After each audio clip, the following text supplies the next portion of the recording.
ഞാൻ ഉദയഭാനു, രാജപ്പന്റെ സുഹൃത്താണ്. ഞാൻ പച്ചാളം ഭാസി, രാജപ്പനെ നവരസങ്ങൾ പഠിപ്പിക്കുകയാണ്. ശീർഷാസനം കഴിയട്ടെ, ഞാൻ വെയിറ്റ് ചെയ്യാം. ശീർഷാസനം കഴിഞ്ഞാൽ ഉടൻ പത്മാസനമാണ്. അത് കഴിഞ്ഞാൽ കുക്കുടാസനം, പിന്നെ സർവാംഗാസനം, പിന്നെ മയൂരാസനം. എല്ലാം കഴിഞ്ഞാൽ ശവാസനമാണ്. പിന്നീടാണ് നവരസങ്ങളിലേക്ക് കടക്കുക. കഠിനമായ പഠനമാണത്. വിശദീകരിക്കാം.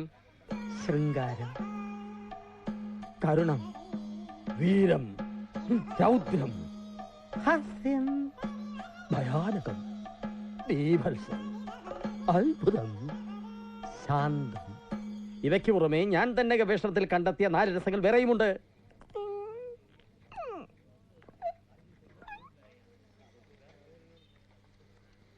പാഠമധികം, സമയം തുച്ഛം, തടസ്സങ്ങൾ അനുവദനീയമല്ല. ശത്രുവായാലും മിത്രമായാലും.